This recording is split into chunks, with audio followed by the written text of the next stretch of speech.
कहकर के मेरे प्रभु अंतर्ध्यान हो गए। प्रहलाद जी महाराज बोले, माँ मुझे एक बार और उस दिव्य झांकी के दर्शन करा दो। कुमारी माँ बोली, बेटा तुम्हारी भक्ति में यदि सच्ची निष्ठा होगी तो प्रभु एक बार नहीं तुम्हें बार बार दर्शन देने आएंगे। उसी दिन से प्रहलाद जी महाराज ने राजसी पोशाक त्याग दी और भगवान का नाम लेने लगे। अपने पिता से जाकर के कहा, पिताजी तुमने दुनिया को झूठे ही भ्रमित कर रखा है, सच्चे परम पिता तो भगवान है, नारायण है। तुम उनसे अपना बैर त्यागो और अपनी मूर्तियां मंदिरों से निकलवाओ, भगवान की मूर्तियां स्थापित कराओ। भगवान को प्राप्त करने के लिए पिताजी 9 प्रकार की भक्तियां बताई हैं, एक को भी अपने जीवन में उतार लो, उसी से तुम्हारा कल्याण हो जाएगा। अब हिरण्यकश्यपु को कहां अच्छी लगने वाली थी ये बातें। सबसे कहा, जाओ इसे ले जाओ विद्याध्ययन के लिए। विद्याध्ययन के लिए प्रहलाद जी महाराज को भेजा गया तो वहां पर संडामर राजनीति सिखाते हैं बच्चों को। वहां पर भी राम नाम का प्रहलाद जी महाराज ने खूब प्रचार किया और जब हर तरह से समझाया प्रहलाद जी महाराज को, नहीं माने प्रहलाद जी महाराज, तो पर्वतों से गिराया गया, सर्पों के बीच में डाला गया प्रहलाद जी महाराज को कि कोई सांप काट जाएगा और ये मर जाएगा। लेकिन सर्प भी कुंडली बना करके बैठ जाते हैं, कोई कुछ नहीं कहता। हाथियों के मध्य में डलवाया गया कि हाथी अपने पैर से कुचल देंगे, लेकिन हाथी भी प्रणाम करके निकल जाते हैं, कोई कुछ नहीं कहता।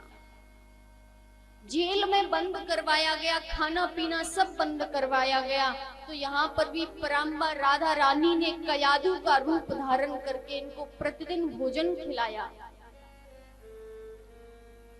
जब किसी भी प्रकार से कुछ नहीं हुआ तो हिरण्यकश्यपु की एक बहन थी जिसका नाम था सिंगिका।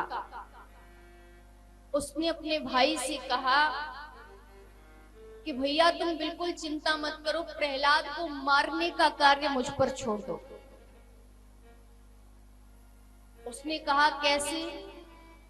इसे बचपन में ज्योतिषियों ने बताया था कि तुम्हारी मृत्यु अग्नि से जल करके होगी।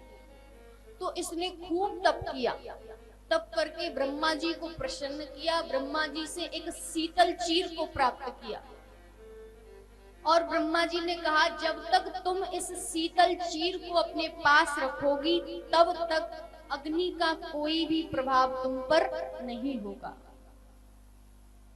तो सिंगिका कहने लगी, भैया मैं शीतल चीर ओढ़ करके बैठ जाऊंगी, प्रहलाद को अपनी गोद में बिठा करके और ऊपर से आग लगवा लूंगी जिससे कि प्रहलाद जल जाएगा और मैं बच जाऊंगी। अब तो ठीक ऐसा ही किया, बीच चौराहे पर खूब ईंधन रखवाया गया और उस के मध्य सिंगिका प्रहलाद जी महाराज को लेकर के बैठ गई।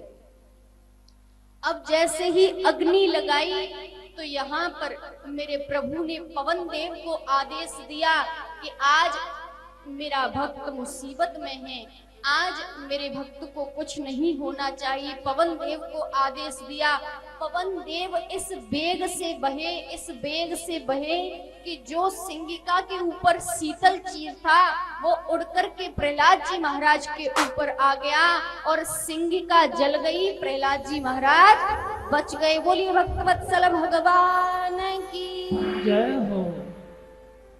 उसी दिन से सिंगिका का नाम पड़ गया हो लिखा। कैसे? जो लिखा हुआ था वही हुआ।